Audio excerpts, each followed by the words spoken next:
I would make it this far. They hated, they never believe me. Yeah, I would never drop the ball. I know I make it look easy. Yeah, Mayweather with the defense. I don't care what a critic gotta say. I got them picking up the pieces. That to me, you really playing with your life. I'm about to come and run it all back. I'm the new era, about to snap back. You ain't fitting for it, cause you all cap like. Hold up, I shoot my shot, wait, hold up. I'm really about to run this go up. You know it's all net when it go up. Ain't got no other plans, you don't need to understand, ayy. We on overtime, you don't need to understand, ayy. You just show them how to do it when you don't know what to say. Tell me how you plan to win if you plan to play the same. Moving fast, already gone, yeah, but you bringing me back. Try to double cross me, dog, just let me relax. Stop assuming what we doing. Keep it moving, what we doing. Cause it can get big right. Cause it can get big right. Cause it can get big right. Ay, please don't play no games with me, I promise I'm too much. Ay, I can never let up even if you had enough. Ay, this ain't for the faint of heart, we always playing rough. I had enough, it ain't luck. I needed a vision, I needed ambition, I needed a mission to beat a submission with no intermission. I see the collision, the crash in the distance, ain't coming off track, no. Now when they ask what's the motive, don't talk like the show. They all about to see what I mean in the moment. I gotta keep going, I'm shaking the dice and I'm tipping the front and they already know. Ain't got no other plans, you don't need to understand, ayy. We on overtime, you don't need to understand, ayy. You just show them how to do it when you don't know what to say. Tell me how you plan to win if you plan to play the same. Moving fast, already gone, yeah, but you bringing me back. Try to double cross me, dog, just let me relax. Stop assuming what we doing. Keep it moving, what we doing. Cause it can get big right. Cause it can get big right. Cause it can get big right. All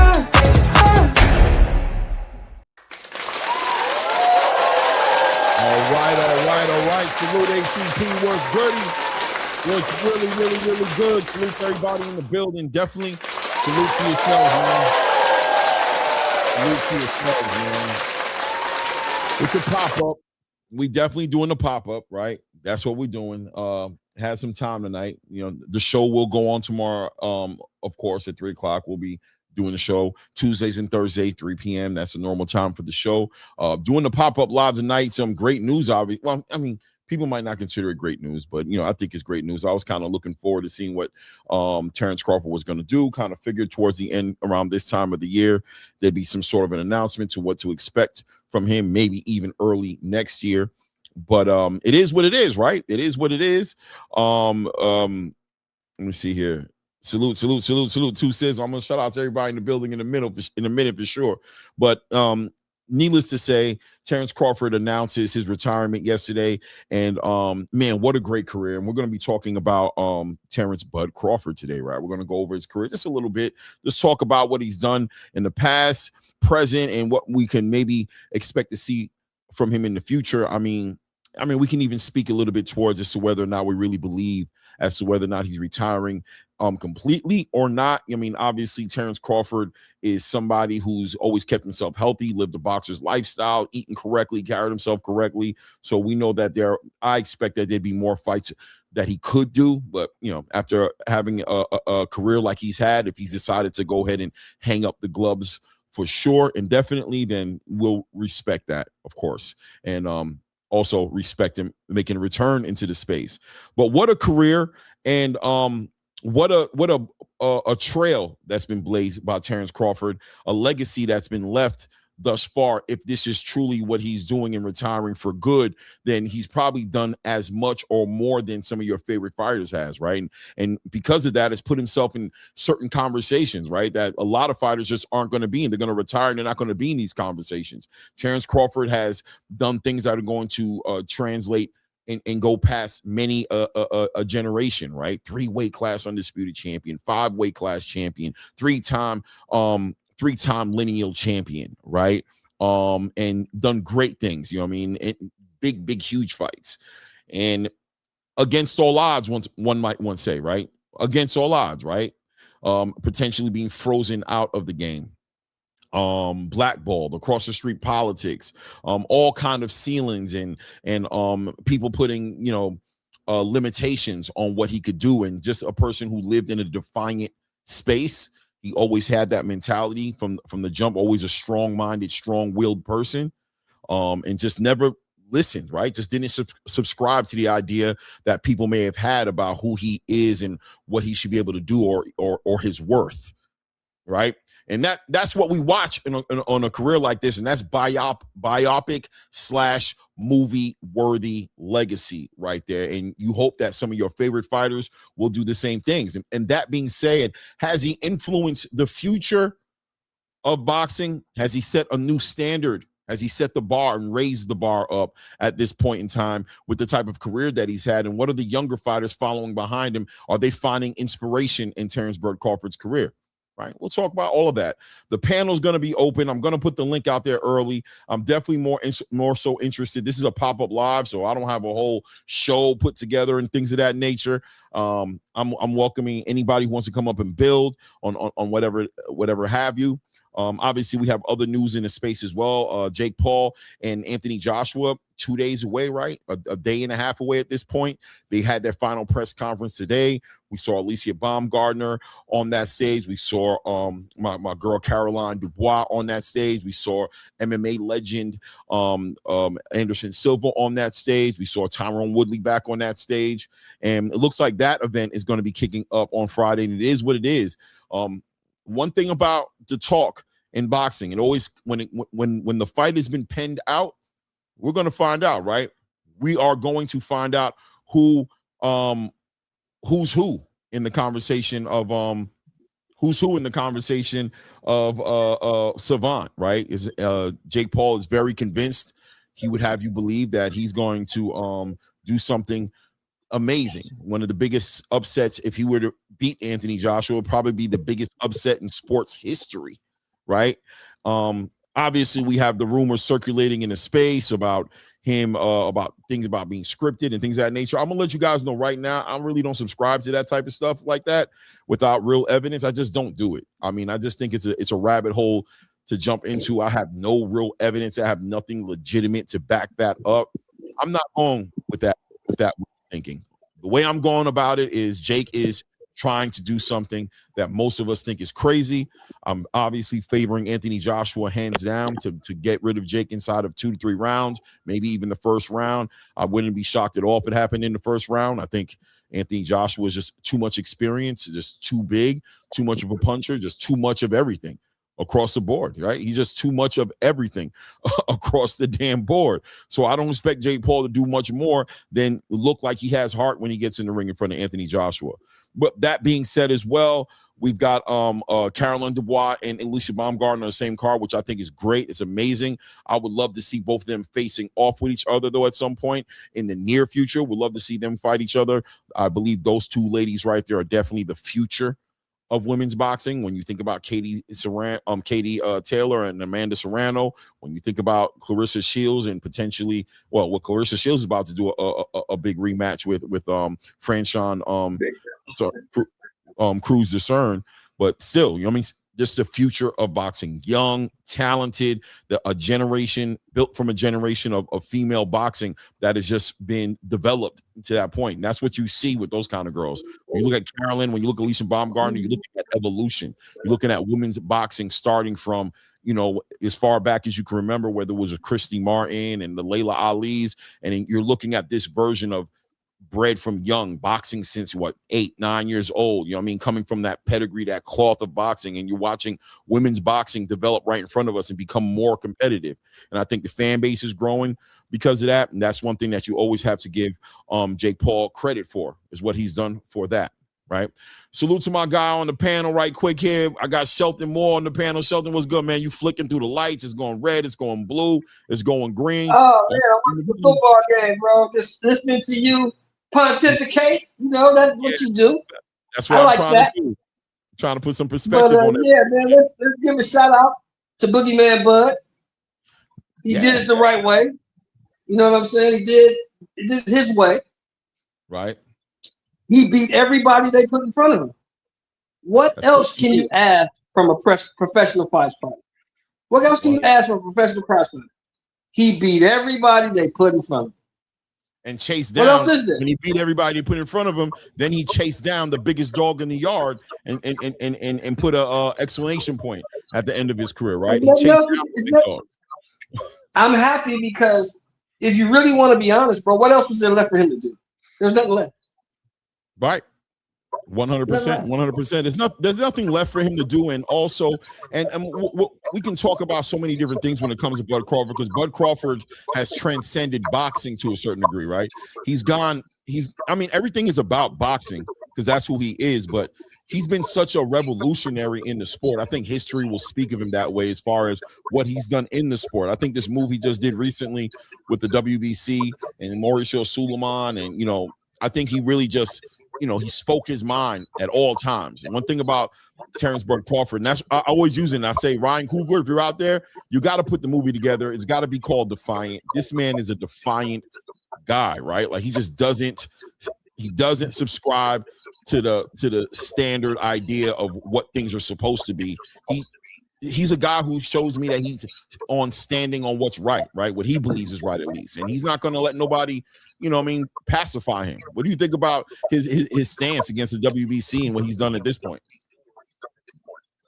Well, see, to me, I'm a little older than you and a lot of other people, so I see it totally different. I heard what the man said. See, I'm the type of person, I listen to what they say, right? Mm-hmm.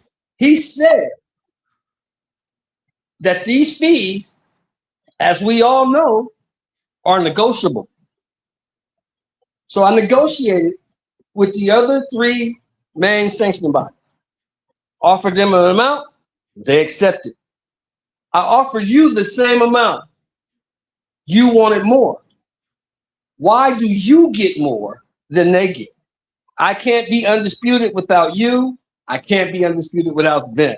So what makes you better than them?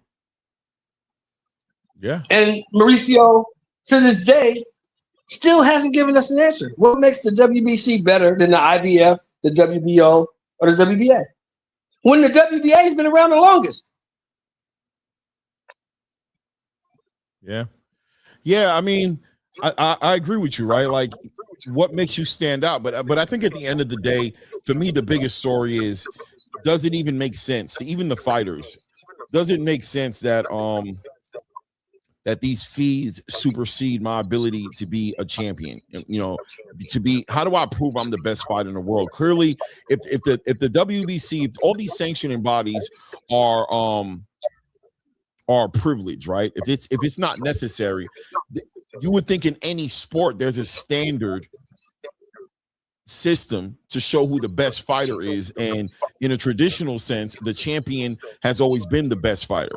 But in boxing, it's always been very different with the 4 sanctioning bodies, their champions, who is the best in the world. And I think it just sheds light on that aspect of the game as far as the casual fans, the fans who are watching boxing for the first time, who are trying to understand exactly what is the definition, how much weight does a champion carry in the space, and how many champions should there be in the space. What sense does it make? And like Bud said, the Ring Magazine Championship, the Lineal Championship, the belt that represents the best of the best. And I think it might have shedded some light on that whole system and how nonsensical it is. You know what I'm saying? Okay. Keyshawn Davis spoke on it and said, dude, what am I doing here? Who won the medal when I went to the Olympics? With all the accomplishments I did, you know what I'm saying? Who are you to tell me because of money I'm not who I say I am by doing what I do inside that ring? Well, let me ask you a question, Clay. In 1975, who was the best fighter in the world? I don't know. In that year, who was it? Was it Muhammad Ali, 75? It was before I was born. Why was it Muhammad Ali? Because he beat the champion. Because there was only one belt. Okay. Right. Okay. The guy with the belt is the man. Right. If you got 4 belts, how can we ever know who's the man? Right. That means we got to have a tournament every year, or every 2 years, or every 5 years to find out who the man is. Correct? Mm-hmm. So if you eliminate these belts and you have one belt, then you'll always know. Yeah. I'm the champ. No, I'm the champ. No, I'm the champ. But we got to fight each other. Okay, well, you got to come over here. You got to lose weight. You got to rehydration clause. You got to do this. What have you done to earn a fight? All this stuff. It's too much stuff. Wait, Shelton. It's too much stuff. Is your YouTube volume down? Because we can hear you echoing in the background. Oh, I don't know. Let me turn it down. Yeah, maybe it's on. I don't know. No doubt. Yeah, it's just too much stuff, bro. Too many belts, too many champions. You never really know who the champion is. So, that's the problem. That's the issue. Yeah, I agree. Who's to say that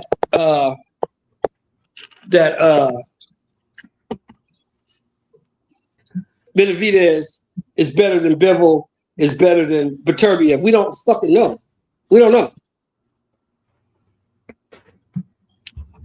And we're never really going to know because all three of them they're probably not going to do a round robin and fight each other. So we'll probably never know. You see the point I'm getting at? Right. And I think and shout out to Kaisu who said something significant here, right? He says, no, they're all champions. The tournament's a road to undisputed, right? But undisputed is the ultimate goal, is to find out who the champion is. But if we can't figure out who's going to be undisputed without the fighters being responsible for sanctioning fees and paying these sanctioning fees to not only be in the conversation to be ranked, but obviously to fight in the biggest shows, and it has to be. If this business model is like this, it's different than any other sports in the world, it seems. And right. I think, listen, man, I think the fighters have spoken on this in many different occasions. Fighters have spoken about it. Obviously, we've seen the playbacks of Floyd Mayweather. We've seen the playbacks of Errol Spence. We've seen the people who have raised questions and confronted the idea of these sanctioning fees and why they have to pay them. And it's been kicked. The can's been kicked down the road constantly. And I think Bud just, was speaking on something that has been spoken about so many times before, but I just think his voice is so much louder now that he's accomplished so much in his career. But salute Ray Davis. What's going on with your family? Chilling, man. I listen. I kind of heard some of the gist of it, but I'm going to say the criteria to me is that you have three positioning factors here with the belts, and that creates more problems than necessary. One being the fighter. The fighter should, especially when you're a fighter, you should always want to be out there to be the best. If you want to be the best, that means you want to go after the rest, right? Then you have the promotional companies that protect their fighters because they have a championship, they're representing their banner. They want to make sure that they're keeping those belts over there unless they feel confident enough where that fighter can go get the belt, and any leeway they can put in the way to try to secure a belt or maintain the resignation of a belt if they have it. I'm sorry, not resignation. The holding on to. The other problem we have is the sanctioning fees bodies, right? They want the highest fee paid, it seems like, and they'll do anything and everything to nitpick and move around certain things that's supposed to be what they are. We know the situation at 168 where fighters are limited to who they have to fight and what mandatories they have to fight, blah, blah, blah, blah, blah, et cetera, just to hold on to those high fees so they can capitalize on the bank that these guys get. So although all three of those factors play a big part in unifications and things of that nature, et cetera, et cetera. Right. HLD, what's good, family? What's going on, Ray? Peace. Oh, man, I don't even know where to begin with this because there's so many conflated issues that you guys make it as one when it's not. They're separate issues. No, they're not trying to get the highest fees. They have a set fee, and nowhere near in any of their bylaws says that a fighter has a right to negotiate the fees. Can you negotiate? Yeah, you could bring it up, but you're not in your right to do so. It's not. The fees are already set. Now that they want to have leeway and they want, hey, I'll accept this from you. That's fine. But it's not up to the boxer. It is not.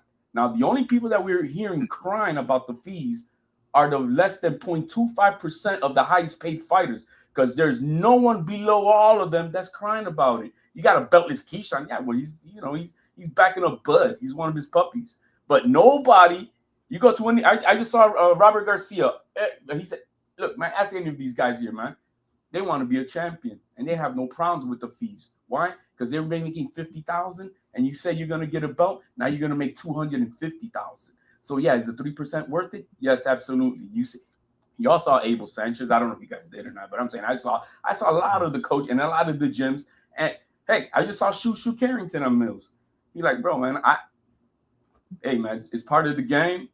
I want to be champion. I got no problems with it at all. I just saw a picture of Foster. What are you doing? He's kissing that WBC belt. Yo, they don't have a problem. The only ones that are crying is those who are at the very top percent because, yeah, the percentage gets higher according to their pay. So I get that part, but that WBC's trying to charge more than the others. No, is that he negotiated his fee. It's 0.06 and it's 300,000. As simple as that. But now the whole thing that guys you were just talking about, there should be a resolution to like, yeah, who is the champion? I think this is the problem with the 4 sanctioning bodies, that they need to collectively at least have, I know they're all autonomous and independent, but they all need to unify to a point that they're saying, look, we have to have mandated unifications. We need the goal that it to be undisputed so that we can have a champion. In this, yeah, each guy's a champion of each sanctioning body, but we want the people want to know who is the champion, and that's where they could all use the ring belt for that, for undisputed, so that we can have a champion of this division. Is it their fault that this door is open? Absolutely, it's their fault that they have not, empowering themselves to tell the promoters this is gonna happen.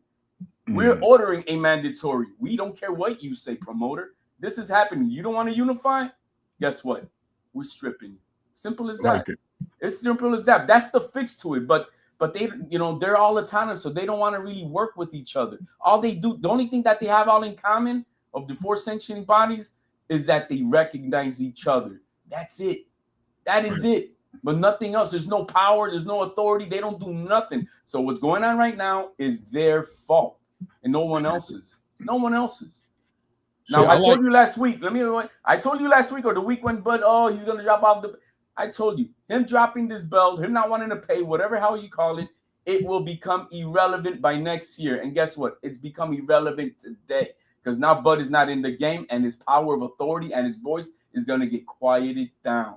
The only ones who can push it is now TKO or Zuffa and Turkey to try to make this a point, but if he's retired, guess what? His voice is voiceless now. I don't agree with that, but I agree with everything else you said, man. I thought that was a real good breakdown as far as the significance of the fees. And obviously, I mean, listen, fighters have been fighting for these belts for years and been paying these fees. And listen, they can complain all they want, but they pay it, and they don't have to, right? They don't have to fight for these belts. They don't have to do it, and they choose to. So I think without a doubt, the fighters have resonated with themselves and accepted the fact that this is part of the game that they've come into, right?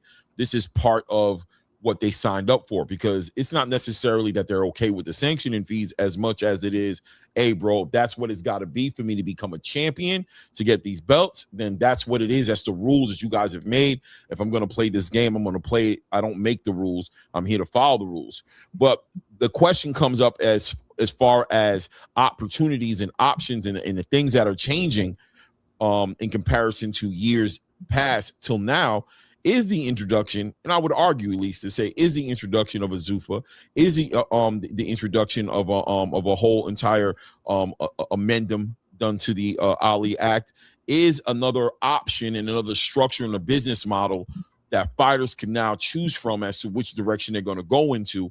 And I think that that's what makes Terrence Bud Crawford's moment in the light significant. It's because of the timing of when this conversation is coming on, and what's getting ready to roll out in 2026. I mean, time will tell us, by the way. I don't know, right? But I do think there's a little bit of a unique moment in time right now in the boxing space with the way things are rolling out. I think the impact is Turkey's money. That's it. I don't care what Bud Crawford does. It's no impact at all. And I do like the option of having another option. There's nothing wrong with having another option for these fighters to choose from. So yeah, I welcome the the Ali Revival Act. I welcome it. Let there be another competition, but maybe hopefully this then strains out these sanctioning bodies that, yo, you guys got to be more than just recognizing each other and work with each other, because this is what they do. Actually, they recognize each other, and when there is a undisputed champion, they all four have a rotation on the mandatories for their own sanctioning bodies in which they fight on. And so that's what happens when Bud won the belt. I think the primary sanctioning body against Canelo was the WBO. That was their time. And so when so each year each belt would have its own time who's representing this fight in itself as a primary. But that's all they do, and they need to do more than that. They got to do more than that. Force a mandatory unification. Force undisputed. Give us that. You give us that, and I think it fixes at least that part as far as who is the champion, and not a champion, but the champion. So I like what you're saying. So you're would that be addressed or able to be fixed with a council or a commission of some sorts of the sanctioning bodies? Maybe, like you said, they're rotating anyway when they give each other the mandatories. If there's an undisputed champion, would it make it easier for whoever's in charge of that time frame? They're at the head, or they vote every year to see who's in charge of the council, so that way they can solidify or kind of appoint which way they want to go. It only makes it harder because I think the divisions play a part into this, but at the same time, I think you're on to something with them forcing the mandatory for unification or forcing unifications, because that proves who's the best in the game. I did have one thing I wanted to push back on though. Maybe you said it, maybe I was unclear, but I know you said about the fees. I do understand that there's a fees, but there also is a cap on what they can charge each fighter, and the cap was like they're all agreed upon. Each sanctioning body has their own rules and bylaws for capping. Yeah, but it's you can actually even Google it. Every sanctioning body has a cap. They agree I don't to a Google cap. it. I read the bylaws. Okay, well you can read the bylaws, but they all agreed to a cap, all of them. And I think that's the problem that everyone's looking at, and in between. So I think the cap's like 255,000 or something like that max. I'm not sure off the top of my head, but I know it's somewhere in the 200,000s. Some of them are at 300. Other ones are blank. And okay. But I do see it at 3%. Okay, I know it's at 3% also, but I also know there was an agreed upon situation with Bud, and the agreed upon was every sanctioning body got the same amount. Now, I don't know what happened on each side, like you're mentioning. I mean, we weren't in the room, so for me to speculate on what Mauricio's saying and him not having no lawful order or keeping it behind house, serving this guy with a court date and things of that nature, that speaks a lot to him just trying to throw something out there and not having any facts to back that up. So, I mean, in my opinion, if I'm a business owner and you're taking something from me, I'm going to go get it back with the law. I don't need to address you in the public and call you out in the public. Why? Why do I need to do that when I can just get a lawyer? He serves you. You come to court. You give me my money, and it's over. All behind closed doors. They were at a convention, and that's where they announced it. That's why they're at a convention. Okay. That's where all those business dealings and stuff like that is handled. And so it happened to be on the week of the convention for the WBC, which Bud Crawford was invited to go to. So could have been another reason why he did that. Right? Now, as far as that about governing them, I think it was 2022, the last time that I know of, and I have it somewhere on my Twitter. That all four sanctioning bodies met with each other. They all had a group meeting. They met I think it was in Puerto Rico itself, and they had a powwow with each other, and that they were gonna betterment, blah blah blah. But we didn't get really nothing out of that, and that was like 4 years ago, I think. So do they meet? Of course they do, but is there any they in the report that they put out? We are still independent and autonomous to each other. Mm-hmm. So there's that ego thing, you know what I mean? That they don't they just want to be continue being independent, and that they don't have to do or follow or recognize one uniform rule for each other. At least on something they got to do something. Yeah, they should have a commissioner. The boxing should have a commissioner. And maybe that's what's needed, something to that effect. Yeah, there's some structure. Without a doubt, there's some structure that needs to be put in there. Because for me, I'll be honest with you, I'm not caught up so much on when I'm thinking about what Terrence Bud Crawford did. I'm not caught up so much on the fees per se, right?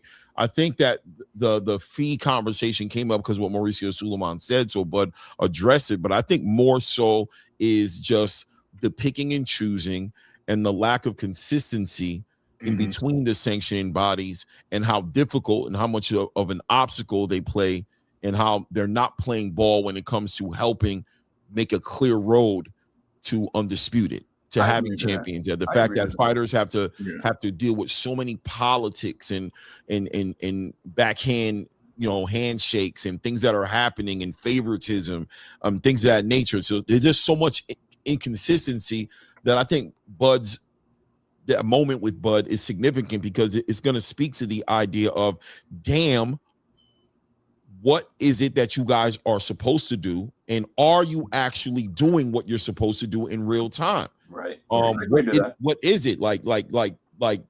Break it down for us. What it is you do, so we know what to hold you accountable for when it's not done. Right? We don't understand, and I think more importantly, the fighters. Like I said, I think Terrence Crawford represents a lot of fighters in this space. I've heard talk about it over the years, who just have always questioned. The fees have always been an issue for them, because it's always been why. Right. And I think that, it's like, I'm paying you for something, right? I mean, if you're saying it's just for your belt, then I can do something else for a belt. Like even Oscar De La Hoya, somebody right now who's pushing for the WBC and defending them, had an interview with Shannon Sharp where he was saying, I can go to the flea market to do that. He spoke to the significance and what was unique about the Ring Magazine belt in comparisons to the other belt, and add them to the list of people on the list who are arguing about it. What is your job, and what are you doing? Are you doing your job? Because I'm paying you clearly a lot of money. We don't hear the lower tiers. We don't hear the lower tiers talking about this. But I mean, we're talking about the 0.25s, a percent of the highest of the pay. Bro, if I'm at a job, right? If I'm at a job, depending on what my ranking is, where I'm at, that not all arguments are there for me to have, because I have priorities. I just watched Jake Paul and Anthony Joshua have a press conference just right now, and I see Ariel Helwani running around the stage, asking all these fighters on the stage who they think who's going to win the fight. Bro, 70% of the stage said they thought Jake Paul was going to win the fight. Really? Of course they don't believe that, right? But what's the reason why they're doing it? Because of where they are. I'm in a position right now where I don't want to rub the boss wrong. I want to pay attention to my own career. I'm going to support who's supporting me, the home team, the guy who's feeding me, the guy who's giving me the opportunities. I'm not going to rub him the wrong way, especially bringing it back full circle into this space, into the where people are trying to get championship belts. You look at somebody like Shushu Carrington, who's had to fight to get, finally, he's going to fight Carlos Castro and be elevated to a full champion if he beats Carlos Castro, which I'm expecting him to do that. But you think that guy wants to sit there and push back at the powers that be and talk too crazy about them? Or, they're going to be humble. They're going to stay in their lane. It takes somebody who doesn't have as much to lose. A Terrence Bud Crawford who sits there on his way out the door, making all the money, accomplishing all the big accolades, first round Hall of Famer, he's going to say it in a way that somebody all the way, the people you're talking about all the way at the bottom of the list, they're not going to necessarily have the courage to just speak on their mind like that when they still have careers in front of them that they're trying to they're trying to protect, right? Shakur didn't have a word to say. He swallowed his tongue. Hey, I'm a WBC champion right now. You're right. So Shakur's looking at like, hey man. Hey, but I'm a turkey man. I'm a turkey man. He could just say, you know what? I'm going to say it with Bud. Fuck the WBC. Yeah, but he chooses not to. So that clearly shows that he still has some aspirations of doing some things in boxing. He doesn't want to make enemies. There's an interchange. There's a give and take. I mean, what do they get? Is the structure perfect? No. None of these sanctioning bodies are structurally, their structure's perfect. But there is some. So imagine there was none. Then these promoters be running amok of what the hell they want to do. There is a structure. There's things that do go in, to what these fees go up to. Is it Is it used in the most efficient way? Well, that's what each company could do, whatever the hell they want to do with what they're doing. But there is a certain amount of structure. I mean, it's not the perfect structure, and I know there's a lot of work that could be done, but then they have themselves to blame. So now that Zuffa Boxing's coming in, hey, I saw a video of Zuffa Boxing deal, but in that video, one thing that I pointed in that video he put out yesterday, which was a phenomenal video. I haven't even seen the video yet. Zuffa put a video. You haven't seen it? No. It's a 5-minute video, bro. Oh, it's good, bro. It's good. You want me to put it in the chat for you? I could put it in here for you in the private. I think I'm almost there. I think I'm pretty much about to find it right now. Yeah, man. It's a good video. And one thing that I noticed that I didn't know, yo, Bud has been with Zuffa Boxing for a long time. They were the first ones to give him a crack at into this professional thing. That's what he mentioned, because he said they were the first to give me my opportunity. I'm like, what? So that means this is not from 4 years ago. We're talking about over 10 years ago. Promo. Let me see here. Yeah, well, that's something I wanted. I'm glad you kind of segued into that and speaking on that, right? Because I find it interesting that Terrence Crawford is announcing his retirement right now. Everything, we can play 2 games here, right? One game we can play is coincidence, right? We can play that game. We can say, hey, man, Bud is just happened to be retiring. At the same time, he's happening to confront Mauricio Suleiman. At the same time, in early 2026, January 23rd, Zuffa Boxing is going to be rolling out their next event. We see Bud and Dana White over there. What state was that in again? They were in Utah? Yeah. What was it? No, they were in Texas for the USA Boxing. In Texas for the USA Boxing, all of a sudden they're there together. So Bud wasn't there, but it was Dana White and Khan. Oh, Bud wasn't there with them? No, Bud was with his new snow bunny in Saudi Arabia. Okay, good. I heard that he was there. Okay. So, but at the end of the day, one can make all these things coincidence to say that Terrence just happens to be doing this, or like you just said, you're seeing the history of the relationship there with Bud and Zuffa Boxing, and you're seeing that he's been dealing with them for a really long time. Mm-hmm. Do you think it would be crazy to see Bud be part of what Zuffa Boxing is doing? And what could that mean if he's part of that? What are we talking about then? Because now we're talking about, that's why I said his career he has his chapters, right? And he has his boxing career. He's doing it his way. And that's what I respect about the man. He's doing it his way. Not too many men in the sport of entertainment of sports get to do that. So but if you look even back, Andre Ward even told him, I was in an interview from September, I think it was. He's like, yo, what a better way for you to walk out, man. And if you watch this video that he made, bro, this video he didn't make this 24 hours ago. This was in the works. Wait, hold on. So Terrence made the video? Is it Terrence's video? This is Terrence Crawford's video. Okay, hold on. Oh, it's a farewell. Let me put it in the private chat for you, and you can decide. I probably want you to do that, because I'm trying to figure it out and I can't find it. Yeah, I thought I'd find it a lot easier, but I'm not finding it that easy. So I'm probably not typing in right, but definitely put it in there. But yeah, man, there's a lot going on with that situation for me, and I'm patiently waiting in the background to see exactly what ends up coming about on that, man. Lowe's, what's good, family? What's good with you, family? What's going on, Cassius Clay? Happy everything, man. Happy life. Yes, sir. Thank you, man. Life is good. We're about to end the year. We're closing the year out. Terrence Crawford retires from the sport.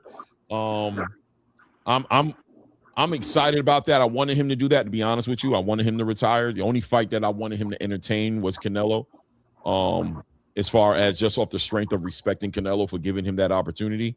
But I was like, man, close it out, bro. 42-0, bro. There you go. Do it. I got it in the private chat. You could just blow it up so you don't have to promote whose Twitter account it was, but okay. You can blow it up and then you can just see the video. Damn, Uncle HLD, I can't get away from this guy nowhere, man. Damn, what's going on, Theo? Yo, Clay, at the end of the day, man, Terrence Crawford, based on what he's done this half of the 2020s, he's pretty much in the lead to be the fighter of the decade. You feel me? He's in the lead of being the fighter of the decade for the 2020s, right? And with that being said, that's how you gauge a real top 10 list. So for me, Terrence Crawford cracked the top 10 all time, possibly top 5. When you look at what he's done in his career, his resume wasn't the deepest, right? But he missed some fights. He didn't fight Boots. Never fought Thurman. He didn't fight Danny Garcia, but he fought Canelo. He beat Canelo.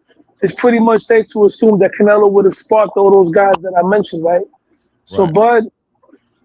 Bud not only is the most accomplished fighter in the history of the sport in terms of accolades, 3-division undisputed, also a 5-division champion. Bud Crawford is one of the most dominant fighters in the history of the sport. He's never had any hiccups. There's no controversy in his resume.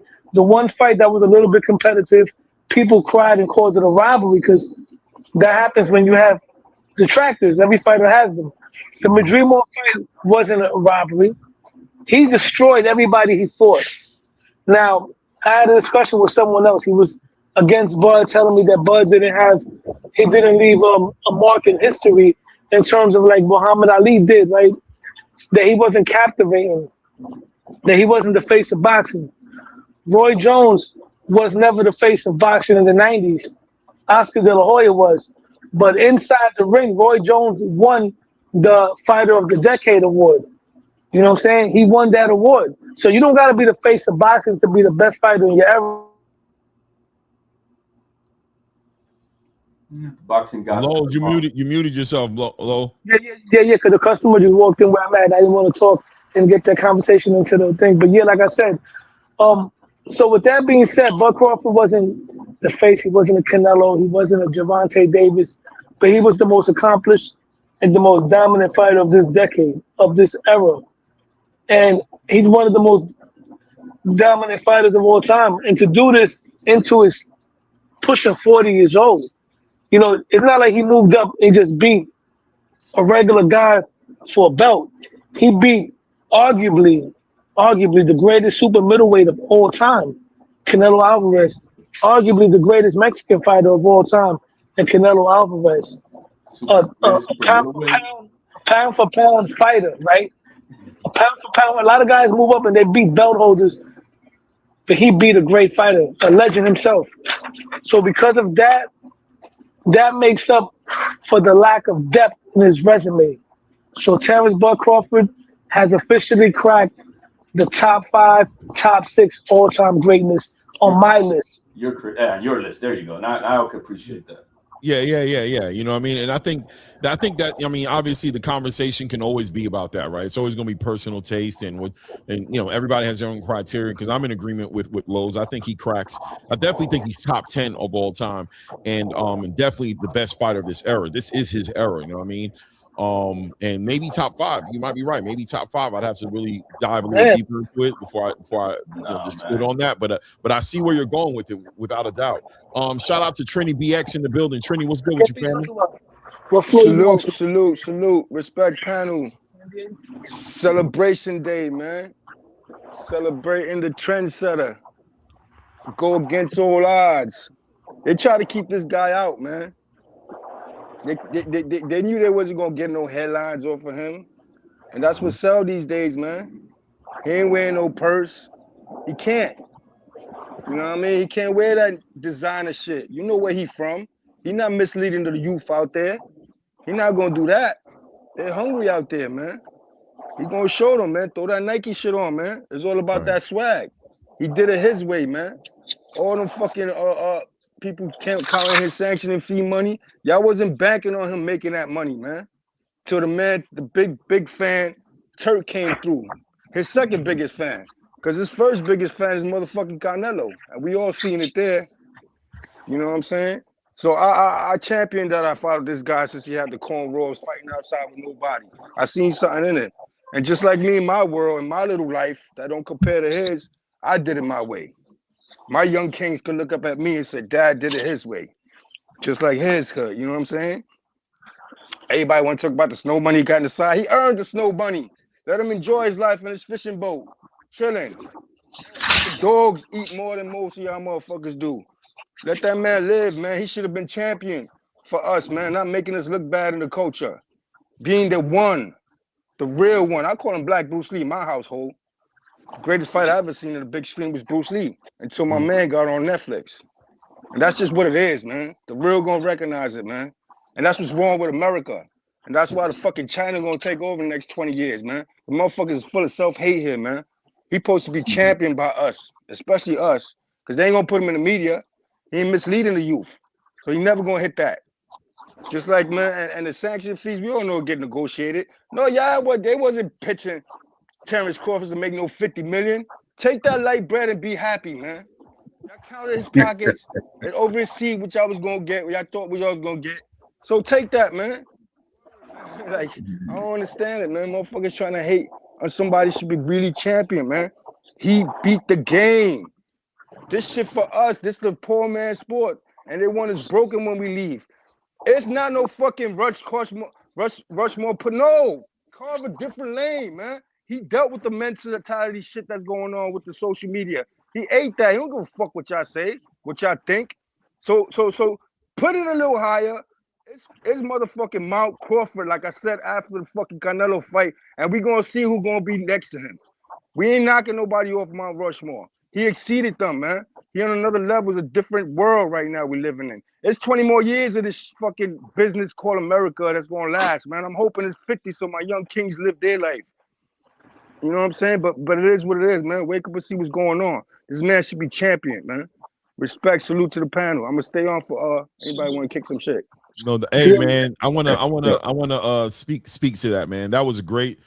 I appreciated that, man, and I'm with you. First of all, let me just say holla to CJ Rich Boxing and BS in the building, saying shout out to the TO twins, Low and HLD. Shout out to he said the TO twins in the building. Salute for show, man.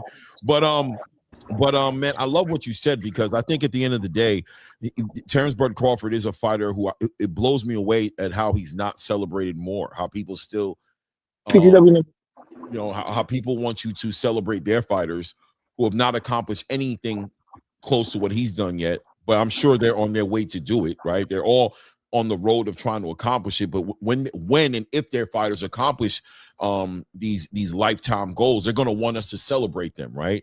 They're going to want us to hold them up to the light and say, look at their career, look what they've done, look what they've accomplished.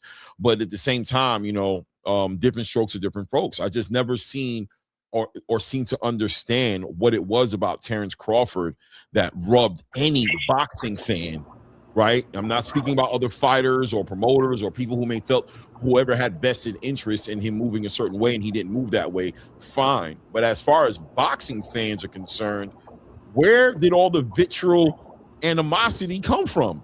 Is it legitimately? It's cultural, man. Because you're supposed to judge them. You're supposed to judge them on what they do in the ring. And in 47, he never had a close fight, man. You judge him for what they do in the ring. Now, if you want to go out and judge him for, hold up for a second, because I ain't got much time. Hold up for a second. You know what I mean? And if you want to judge him for outside the ring, you know what I'm saying? Then you can do that with him, because he moving right outside the ring, righteous. You know what I'm saying? He don't play ball. He's been beefing with coaches and shit forever. They try to keep him out. You're not gonna conform him to what y'all been, you know what I'm saying, set him up to throw him away. He left on his way, you know what I'm saying? And if you fuck with two, that's fine. Because he's gonna do the different work, so you're promoted for your skills and not for the nonsense that's going on outside the ring, man. Check out the people, and then they're like, oh, it's who he fought. We know what was happening. If y'all was in the game back then, you seen how they was running from that man. Because there was no promotion. Yeah, you can't sell because he's not doing no dumb shit. But as far as he is as a man and a character, man, you know, his children's legacy, he said that. You know what I'm saying? And then he had to fly his ring outfit out if you want to take it to shit like that. That shit he threw on when he came in Wide Spence. And there's a lot of shit that you equate the fighters and in the times of their biggest fight on what's happening in your world, in your life. That fight night for Spence is one of the greatest nights I had personally. Because what I got into after the fight, the way it was set up, it was outside in a courtyard full of a bunch of young dogs going with Spence. I was the only one with Crawford, and my homie little man used to always watch me and his father with the fight, so he peeped game. I watched this little kid clean up. He went around and betted everybody $100. He walked out of there with $1,500. Some young kid, just from watching how me and his pops used to ride with Crawford. So I said, yeah, man, it's, you know, certain real ones gonna see. And you got all the nonsense. You got the Tangs, you got the Theos and all that shit that's gonna do the nonsense outside the ring. Like Theo, you know what I'm saying? In the ring, you judge it for in the ring. When you lose a fight and you say you won 12-1 after a fight, 11-1, shit like that is corny to me, man. You got the skills and all that, but you know, it's a full package with me, man. You know what I'm saying? I can't put some on the forefront when I got young ones looking up. I can't champion a dude slapping women and doing all kind of nonsense and all that when I got young ones looking up. You know what I'm saying? Especially with all the media and all this nonsense that's tarnishing their man anyway. In this household, you going, you know, I could only champion certain moves, certain vibes that the way that fit to my lifestyle. You know, there's much shit point like to that. what you're saying. There's much point to what you're saying, but you're still not hitting it on the table. You know, you're not putting all the cards on the table. Let's put it a fact. Culturally, Bud Crawford is not the guy that his own black community follows. It's simple as that. They don't support the clean cut brother, just like they didn't support Roy Jones Jr. All right, you know what it is? Bud Crawford is not ratchet ghetto. Simple as that. He is not ratchet ghetto, and so that's why, unfortunately, I'm not trying to throw stones or anything. I'm just calling it as it is. The black community did not support Bud Crawford. I've seen most bullshit on YouTube. Bro, the most racist people on fucking YouTube have been the black community calling Toby fucking Crawford when he re-signed with fucking Top Rank. So the black community did not support this man. Did not they didn't galvanize to support this man who's trying to do. I mean, none of these people are, and let's just put one thing on it. None of them are to be idolized as perfectionists. None of them. But the man, at least I know for that. One thing I can always say about Brooke, and I'm not a big fan of the dude. I respect what he moved behind the scenes with his family, with his kids. What he championed is not drinking, not smoking. No, I champion that of the man. But the black community did not back this man up.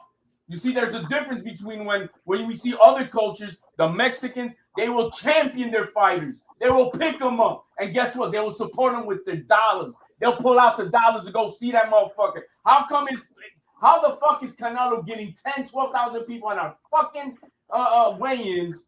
Huh? How is he getting 12,000? Half of them are illegals. I mean, how is that? And you're telling me that this man is bringing bigger crowds than Crawford? Why is that? Because he did not galvanize a community that needs to galvanize around the good, around the best qualities. I hear what you're saying, but it's bigger than that, man. It's also the media push, what they're going to push to the forefront. I mean, wait, the media is a whole big agenda behind it, man. The building's going real good, right? Man. Hold on 1 second, right? Hey, HL, 1 second, HL. Give me 1 second to say this, right? We talking. Let's pretend we face to face and keep that tone at a certain level, bro. Like, no, but listen, there's truth. There's truth in here, and now obviously the topic gets touchy because we got a Puerto Rican up here, we got different cultures up here, and it's so be black, bro. Yeah. I mean, listen, I'm not tripping, right? But I'm just being honest to say that I think HL is speaking to the truth. I think he's speaking truth right now, and I think Trini is too, as well, to say that there's more to it than that as well. But I think without a doubt, we can't subtract one from the other. It's a uniform thing coming through. The reality is that this community that I'm a part of. Hold up, Clay. I hear what you're saying. You know, it's a good like a point, like the way they push the conscious rap compared to the nonsense rap. That's something like that, man. Fill their minds with the bullshit, and you gotta look for the real. You know what I'm saying? The shit that's gonna, you know what I mean, that you can play in the house, and if it's slipping to your son mind, it's like, okay. You know what I'm saying? But the nonsense, the shoot 'em up shit and all that shit push. You know, J. Cole shit like that, you gotta look for it. Shit like that. Why is Tank Davis more famous than Bud Crawford? A fucking guy who's a 30-year-old prospect. Hasn't fought nobody. So why isn't again, man, this is not about the media push. The media push. They want your boys with a purse. They want your boy to walk around with a purse. That's what it is. No, wait, hold up. I think wait, because you got to take your time with this, right? Because what Trini's saying has a lot of weight to it as well. I mean, the reason I'm saying that is because this translates even in a movie, in the entertainment spectrum of why music has gone from one kind of music to another kind of music. It's about, there's definitely a push for what people want to be on the front, right? Whether or not you want to believe it's on purpose to make a group of people look bad or not, or whether or not you want to believe it's because it's a combination of support, right? Because I think it's just like drugs, right? Like, yeah, you can say that people like drugs and took drugs, but there's also another argument to say, how did the drugs even get there, and what was the purpose for the drugs going there? What was the purpose of it to that community? And I think that a Tank Davis, you know what I'm saying? I won't, you know what I mean? We're using Tank. You said Tank. Why is he being celebrated? I think at the end of the day, there's a part of it to where he just fits. You could even put Broner in there. You could take out Tank and put Broner, the other one they pushed. Of what they know has been cultivated to work to grab the attention of the youth of a community, right? To get the community. But at the same time, the foundation to it was way before Tank. The idea behind it was way before Tank. The guys who decided to push Tank just went with the status quo. Tank just represented the status quo, right? Because Tank wasn't created inside of a test tube, right? So honestly, he was who he was. But at the end of the day, the idea of it foundationally was that this community that I grew up in my whole life, I can attest to the idea that there's been a big time push in the community to use drugs, to be violent, and why we're violent to each other, and why we hate each other, and why we cut each other down, and why we murder each other in the rate that we do it. That's a bigger picture, bro. That's a bigger picture. It's not in our DNA. It's not genetics. It's conditioning. You know what I mean? It's conditioning. And the boxing community, as far as Gervonta Tank Davis and the fans of Gervonta Tank Davis just represent. But Clay, just like yourself. Let me check in. One second. Just like yourself, Clay. Just like yourself, Ray, and just like I just heard Trinity, and just like myself, I'm gonna put on it. We don't glorify all that bullshit, and not in our households. I don't think you men are like that. We don't glorify none of that bullshit. So it comes down to your household. Your household is what speaks. And if you don't fucking take control of your household of what you want to push and what you admire and what you don't, then whose fault is that? I just saw Nonito down there at 43 years old fucking fight his ass off. But why? He's a clean-cut guy. This is what, along with Rachel Donaire, they work hard. It's discipline. That's what I push in my household. Same thing with Bud, as a family man, is what he does. But if you allow the media, if you allow the fucking machine to fucking shove it down your throat as to what's good and what's bad. The machine. That's the word I was looking for. HLD, the machine. I know what you're saying. I know what you're saying because I know with what you said. What you hold in your household is the better part of what we are. Fuck all that ratchet ghetto shit. Right. Sorry, I'm speaking with the passion I do, but that's how I am. No, I hear you. Wait, hold on. I'm gonna pass it right to you, Ray. Right now, I swear. Right now, I'm gonna pass it to you. I'm just gonna say that yes, people go above the expectation, and they don't allow the standards of society to influence the way they're gonna raise their family, right?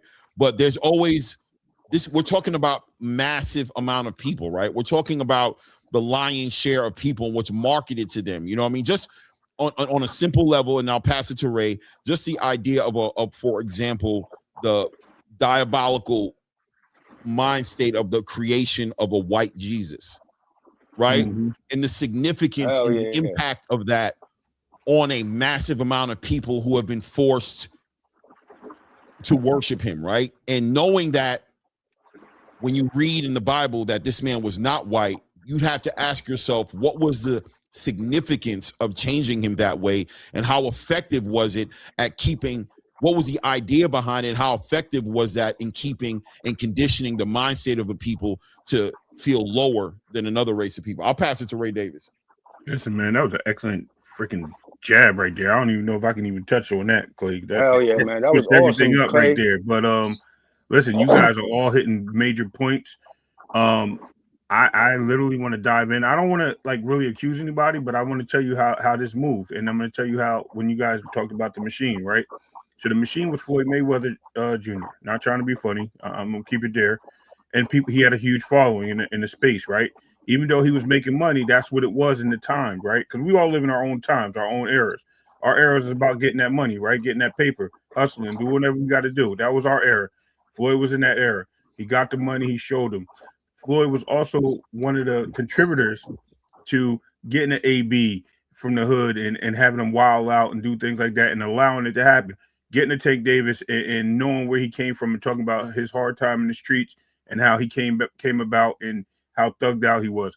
I'm not saying it's all him, but guess what? If it sells, I'm going to keep selling it. And guess what happened? Just like music, right? They keep buying it. So when he merged with the PBC, what did the PBC do? And this is not a shot to them. This is why I say it's kind of weird. The PBC decided that they want to go after a bunch of guys that fit the narrative of these fighters, that had some type of chaos or some type of proud street credibility or some connection to the rap game or this, and they were being sold. You had people on ESPN, just to say at the time, right, with Top Rank. What happened there?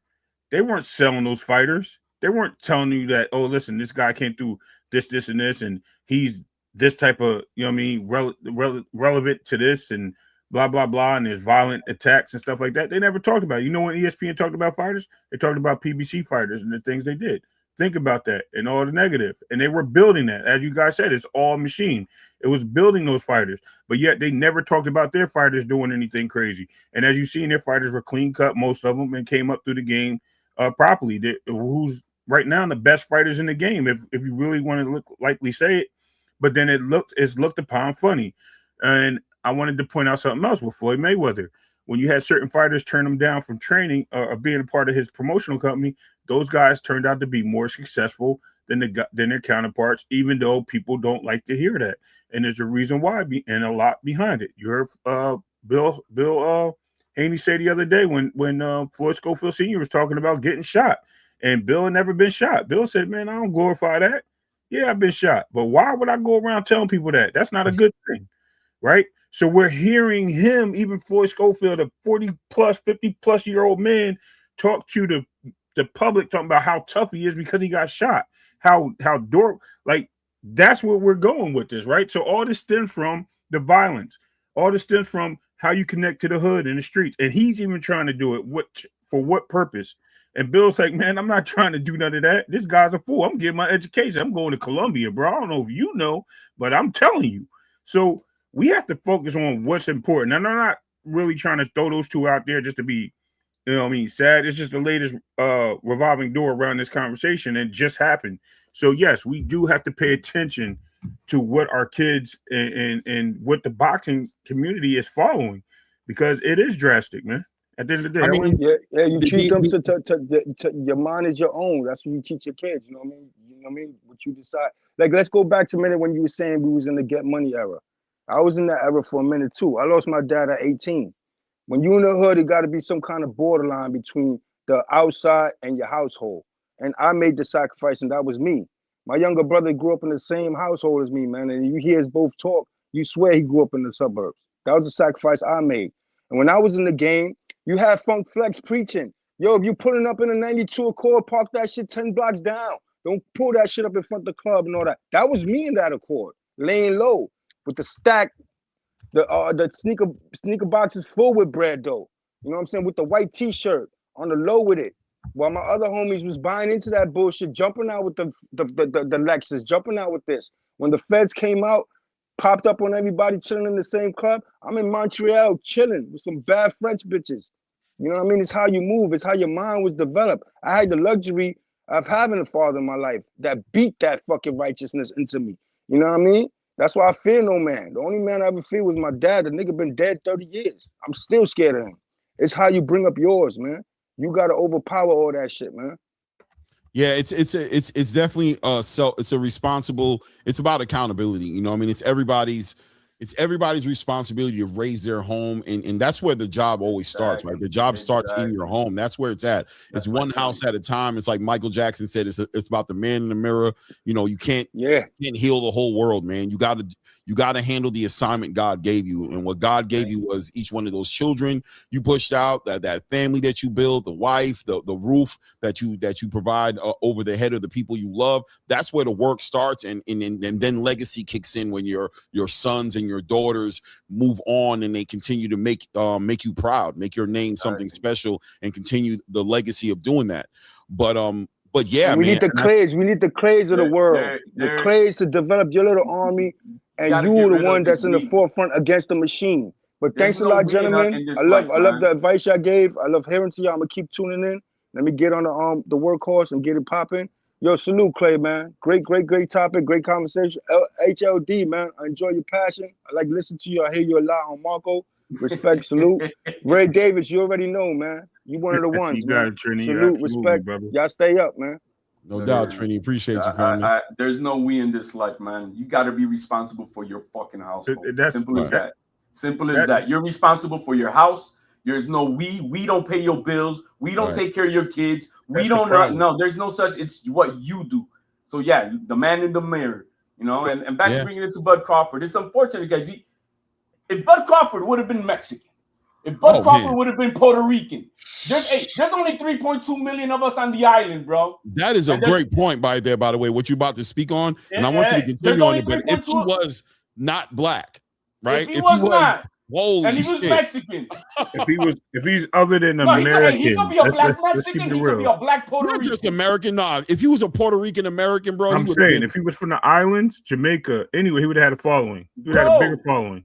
But as far as being black, 3.2 million that's what I said. Bro. That's why somebody else said not black. I'm saying if he was not American, like a black American, he would have had a bigger. Yeah, if he was not a black American, not American, because American, Puerto Rican Americans, Mexican Americans, they still get celebrated. Right. That's where I was going with. Bro, if he would have been Puerto Rican, bro, all 3.2 million here and the other 3 million and that we have across the states, bro, that motherfucker would be the king of the fucking line, just like we picked up every other our great champions who still are rumbling their legacy because we push it, because we don't just give it to anybody. You got to earn it. Bud Crawford earned it. Bud Crawford earned it. Miguel Cotto walks into a building like Xander Zayas is about to have his fight on January 31st. I promise you, bro, when the camera flashes over Miguel, over Tito Trinidad, the building is gonna rumble, bro. No, man. The building gonna go crazy, bro. When Serrano had her fallout in Puerto Rico, when she had to pull out of the fight at the last minute during the walk, yo, there was a lot of boos. Tito Trinidad walked in the ring. Yep. And it was like Black Jesus walked in the fucking ring. Everybody got their shit together and started he just celebrating. He said this, and this, and that was it. Why? Because yo, when the man earns his respect in the island, he earns it. And it's just too bad Bud hasn't gotten that. I'm sorry, he hasn't. He hasn't. Maybe now in the later bit of his career, because he kicked Spence's ass and maybe that division kind of like galvanized at least a little bit of the other side. Because, man, I remember for those 4 or 5 years, man, there was some nasty ass shit that I've heard in this community from within the black community. It was nasty shit. It was some nasty shit. I'm hoping that it now is galvanized. I hope it's galvanized. And I wish him nothing but the best for Bud Crawford. I'm not a big fan. Now we want to talk about resumes and stuff. Yo, that's what this community is about. We're talking about resumes. We're talking about that's different. But Bud Crawford, the man, and what he's accomplished and the way he walked away, he's earned all of those flowers. Plain and simple. Ray, you was about to say something? No, I was agreeing with him. I probably was. I lost track. I ain't write it down. So I lost track. All right. No, listen, man. What HL is saying is on point. And that's why I fuck with HLD for real, because obviously when it comes to the boxing talk, is passionate, but reality is reality. You know what I'm saying? Like he said, if we're gonna start talking about resume and stuff like that, I'm sure HL can push back at a lot of stuff. You know what I'm saying? He'll push back like this fight, that fight, this fight.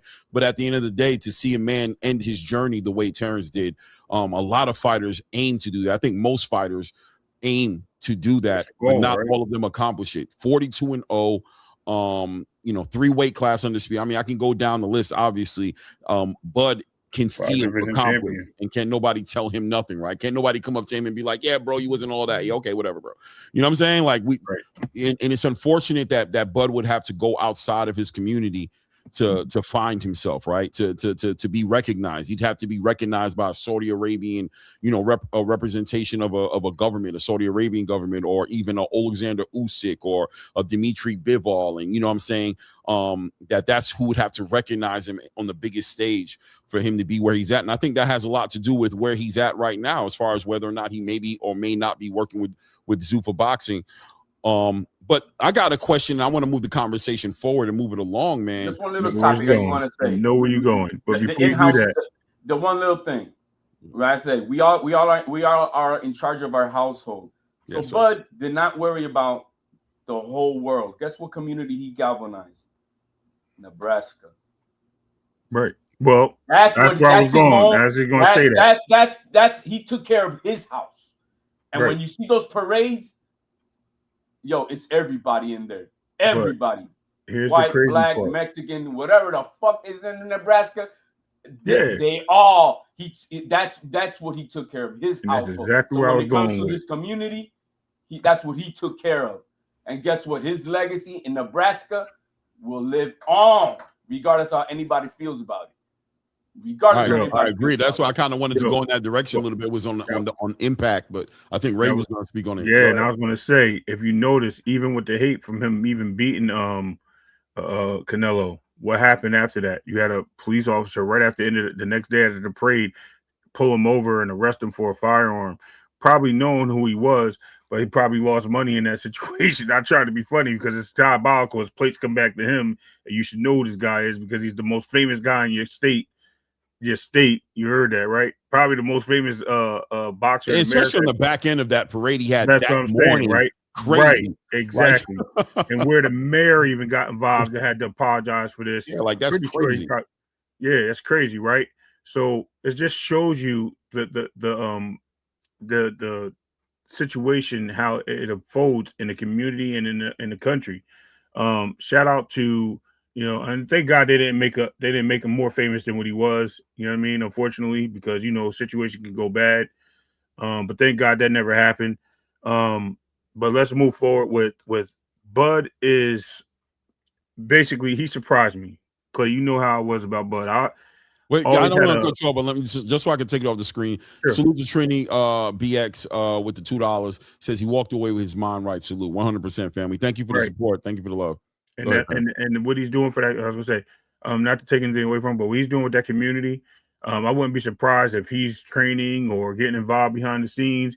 Waukee Sean may have changed his moves and stuff like that, or I'm just throwing stuff out there, speculating. Please don't take me serious on this because I'm not stating this. But he said he's not going too far. Rather going to zoo fun fighting, whatever it is, he's involved in boxing. He's going to do something for the sport that's going to make the sport bigger and better than what it is. So maybe he does create a commission for boxing all over, and he becomes part of the commission or the commissioner. That'd be great too. But just shout out to Bud, man. We thank you for what you did. You beat my guy. Don't worry about it. I understand you were the best man in that ring. You weren't the better man. You were the best man in that ring that night. So yeah, hindsight says it, right? Hindsight said he's the best fighter of his era, man. Are you talking about catfish? And I wanted to land on that, Clay. So I was going to say, I know I always say, like, errors. I mean, we're in a different era now, but his chapter of his era, he has solidified that he is the best in that 20-year span from 2000 to now. And I'm putting Floyd in there because he's in the 2000s and Roy. I think he's the best. His, and I'm not saying the GOAT.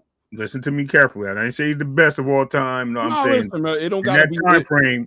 In that time frame, he did a lot. And he solidified a lot. If people want to misconstrue your words, allow them to feel free to do it. Trust me, no matter how you emphasize and speak and articulate, they're going to do it anyway. So don't get caught up too much in it. Just speak your mind, and trust me, bro. You already know, bro. It don't matter what we do. But at the end of the day, I got a question for you guys on the panel because it's the end of his career as we know it, and I say that because we don't know what he'll do a year from now, right? When you finish, what do you think was the most you guys have any favorite fights of his, like where you really like, what was he has so many of them, but what was a favorite fight you guys think that really just sticks out in your brain about the moment, one of his biggest moments ever in boxing?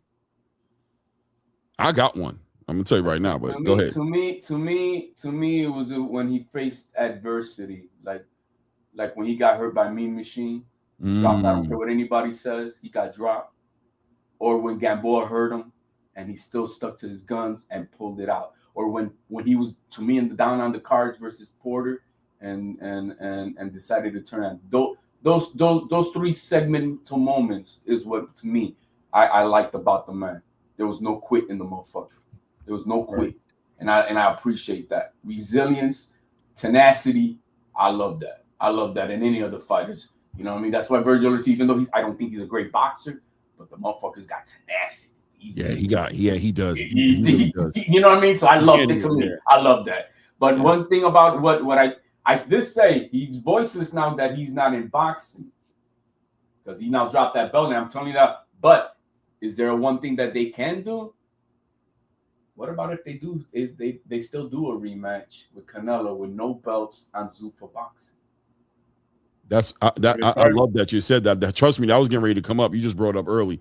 We're gonna talk about that. So I'm not even gonna go in it on go. We are going to talk about that because I'm very interested in that as well. But listen, my moment, my fight. I've thought about it. This was always my fight. The Canelo fight was definitely a moment for me, without a doubt. I mean, but it was just the cherry on top of the sundae for me. Like the Canelo fight was definitely a moment because I was nervous going into that fight. I remember how I felt watching Bud walk out there. My stomach was bubbling, bro. Like, and those are the moments when I know that I'm a Terrence Bud Crawford fan, right? And I say that proudly because I don't like using the word fan because the fans of this boxing space are so weird and it's so feminized that I don't even want to be affiliated with them. It's like I could have liked the Rainbow, but because of what the Rainbow is now, I can never sit out here and be like, yo, shout out. No, I already know that I gave it to them. They took it. And the fanboy energy is crazy out here. But honestly, I know I'm a fan of a fighter when he's coming out into the ring like Terrence Bud Crawford did, and I was feeling the way I was feeling. I know that feeling, bro. You know what I'm saying? I know that feeling when Tito Trinidad will be coming out, bro. Yeah. I know that feeling. You know what it was, 2HL? I talked so much shit, and everybody knew where I stood on that fight and what I was expecting, that I knew it was time to face.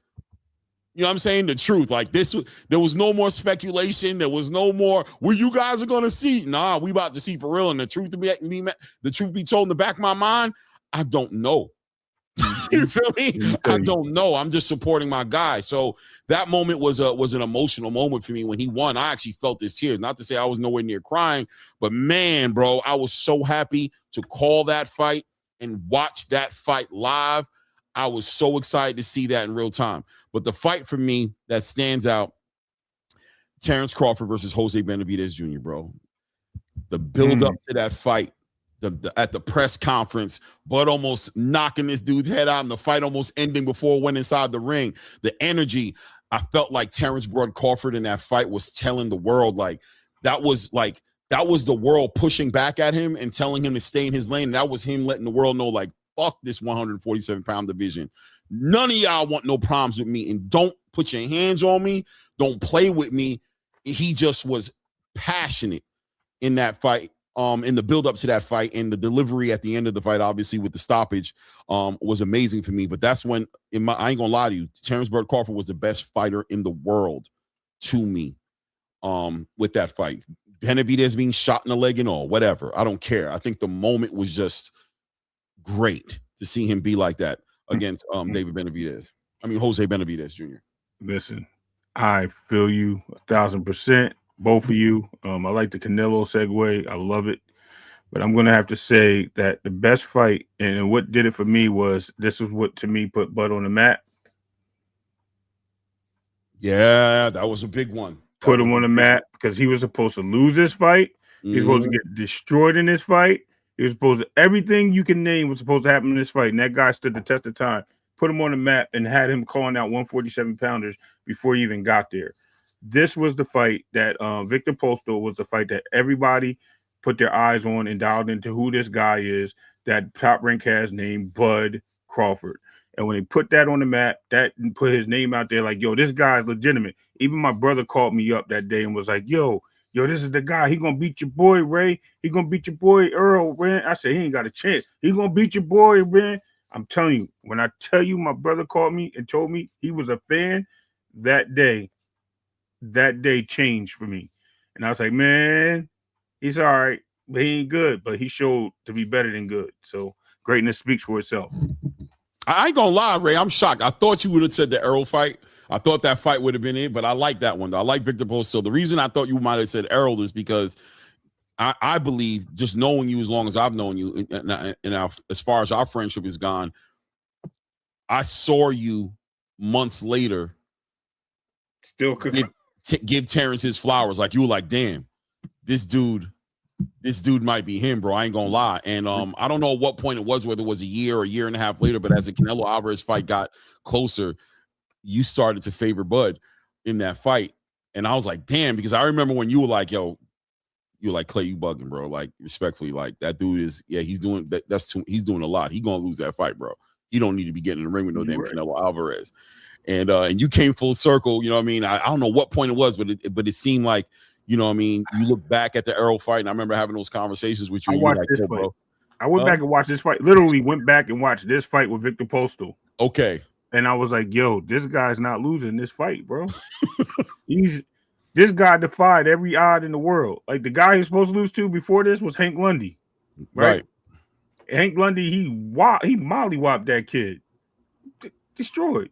But when everybody talk about Victor Postal and Victor Postal was the worst competition for Bud Crawford at the time, according to everybody. Not that day. Yeah, he showed improved. He showed not improved. that day, and then went 12 rounds, and he got dropped twice. You know what I mean? Like, come on, bro. Salute to Terrence Bud Crawford, man. No doubt, man. Angelo, what's good with you, family? How you been, man? How you feeling, man? Hey, listening to you guys, you know, a lot of deep discussion. As always, I know you're trying to keep it under 2 hours. I don't care. I don't even care if it goes over, to be honest with you today. No. I mean, I think it's definitely important that, you know, the conversation being that we should celebrate this person. As you know, Clay, I was pretty emotional about it because I was there. And that's the first fight I'd gotten the chance. I mean, for someone like me who is now 3.5 years out of the trauma of having to been told you got 30 days to live, right? And I remember being that whole week, and the people who recognized me and we all started catching up. They're like, damn, dude, I can't believe that this is the first time you're going to be back at a boxing event since what happened to you, right? And prior to that, I mean, it wasn't like it was easy during COVID. Like nobody was getting a chance to go to boxing events or any of that in COVID. So 70,500 people, the emotions of that particular week. But that night, right? And for this guy to essentially do what we've always wanted to say it, that America does have the best boxers. Unfortunately, we have the problem of the mass media market never showing it, you know, and I say that again, and we could pick all this apart if you guys want to, but if I count how many world champions there actually are, the United States holds a third of them. Right. We hold like over 20 world champions. Right. And it's just that, again, the fact that regular mainstream media doesn't recognize them is sad. Right. At the end of the day, though, here's a guy who he did it the right way. He came up the right way. He no matter what criticism he has gotten throughout his career, he just kept moving on and you know, he always represented Nebraska, right? Sorry. And always represented his people and really represented the art. Like that's what made me kind of really be a Bud Crawford supporter, right? When people like I you know, I'm listening to you guys and you're talking about fights. What's the fight that solidified it for you? And when did you really, you know, when it was for me, Clay? Mandalay Bay 2013 when he fought Brettis Prescott. That was it for me because I got a chance to have a conversation with him during that time, right? You know my history, Ray and Clay. So, you know, Top Rank was there, Bud was coming up. One of Brettis Prescott's biggest wins was against Amir Khan at the time, but it wasn't like Brettis Prescott sucked. You know, he was fighting people like Mike Alvarado. And at the time, Terrence was still, you know, the skinny, you know, skinnier, certainly, right? But you could even tell back then that he was not he didn't give you that, that disrespectful type of energy. He seemed like he was about it, like a warrior. He really was like when you're in front of him. And that was back then, dude. And he was still young. And still, like you could tell, he respected the craft. He respected the sport. He respected the art. He understood, you know, these are one step at a time for me, but I'm gonna do what I'm gonna do. And yeah, man, from then on, I was like, I was one of the very few people, Clay, believe me, man. Raider Nation was chopping me up when I was saying he was going to destroy Errol Spence. Everybody was like, man, you're so wrong. And, shout out to Errol Spence. Like, you were the man during that. I appreciate that, DeMar James. Thank you, family. But at the end of the day, man, this kid this guy was different. And even the way he retires, he's walking away, like why? I know that there's going to be narratives being spun that says, hey, he'll come back and there'll be theories, but why wouldn't he just walk away? Right? Like Marvin Hagler walked away, right? Other people just walked away. And Terrence Crawford, I think if he walks away now, he will always be in the conversation of Mount Rushmore of boxing.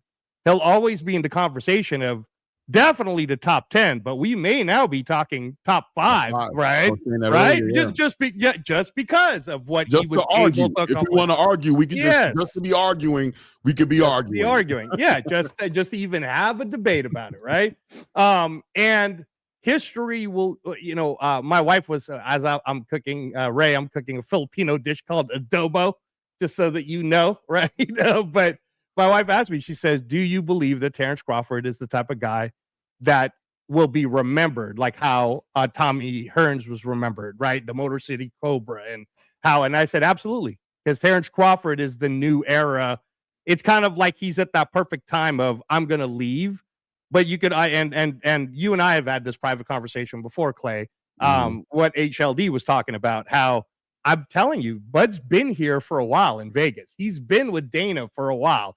They've been talking for a minute. That's what HL was talking about earlier. We're getting ready to segue into that, as a matter of fact. Yeah. No, but that's why I was saying, like, when he did the video, which is on Terrence Bud Crawford's YouTube. Literally, HL, and he was, I have it right here loaded up. Yeah, when he was doing it, and you see at the end, and he was saying that the fight isn't over, right? I think he's talking about the landscape of boxing. I think he's about to go into it. Before we go into it, let me just bring it up, because I was waiting, you know what I'm saying, I have it literally queued up. You know what I'm saying, the video. You know what I'm saying?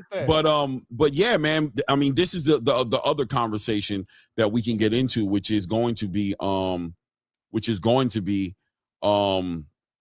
hold on one second, I've got it right here. Okay, we all got it. I'm about to play in a second, which is going to be, what's the future? Because I have a hard time believing Terrence Crawford. This is who Terrence Crawford's been for the lion's share of his life. He has plenty of investments. We're aware of that. We know this is not about him needing boxing to like take care of his family. From what I understand, Bud has done the right thing, right? He's got plenty of property. He's got real estate going. He's got businesses. He's got things going on that are bringing him back money. But the future and his impact on boxing, this being a chapter in his career, coming to an end as we know it, but looking forward to see what he's going to do. But let's watch it, because I'm gonna be real with you, I haven't watched this video yet. HLD put me onto this, and he actually sent me the link, and let's take a look at it, man. Every fighter know this moment will come. We just never know when. I've spent my whole life chasing something. Not belts, not money, not headlines, but that feeling, the one you get when the world doubts you, but you keep showing up and you keep proving everyone wrong. Unbelievable performance. This sport gave me everything. I fought for my family. I fought for my city. I fought for the kid I used to be, the one who had nothing but a dream and a pair of gloves. And I did it all my way. It cannot be overstated how sensational Terrence Crawford is. I gave this sport every breath I had, every scar, every triumph. Terrence Bud Crawford is the pound-for-pound king. Every ounce of my heart. The fighting pride of Omaha, Nebraska, USA, and Ring Magazine, an undisputed super middleweight champion of the world. And I've made peace with what's next.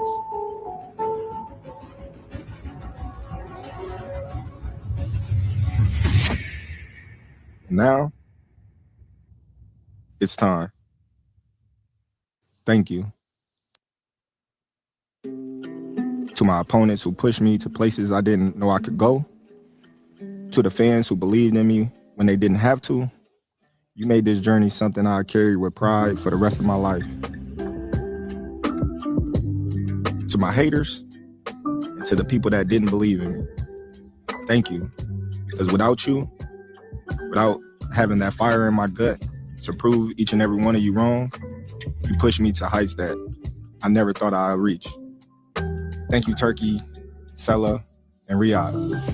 Not just for believing in me and making history with me, but for what you continue to do for the sport of boxing. To TKO, thank you for being my first promotional company that believed in me when nobody else did. To Top Rank, thank you for helping me become a champion. Bomac, Red, Saul, Bernard, Midge Minor, Chet, Ashley, Dr. Conroy, my little brother Wayne, Carl, Mac, McDoyle, Paulina, Denise, Michelle, Jamie, Dez, Matt, Levy, Steven Nelson, my brother from day one, Ish, Harrison, Julie, Jessica. I don't view you just as members of my team. I view you as members of my family. My sisters, my nephew, grandma, thank you for your love and support over the years. Mom, thank you for the tough lessons. You built a mentally strong, resilient man. Dad, thank you for the support. You were the first person to say that I was going to be $1 million baby and that I would one day be a world champion. To my kids, to Mia, Lil T, Tyrese, to Leia, to Kari, Trinity, Zaire. You are my legacy. I'm stepping away from competition, not because I'm done fighting, but because I've won a different kind of battle. The one where you walk away on your own terms. This isn't goodbye. It's just the end of one fight and the beginning of another.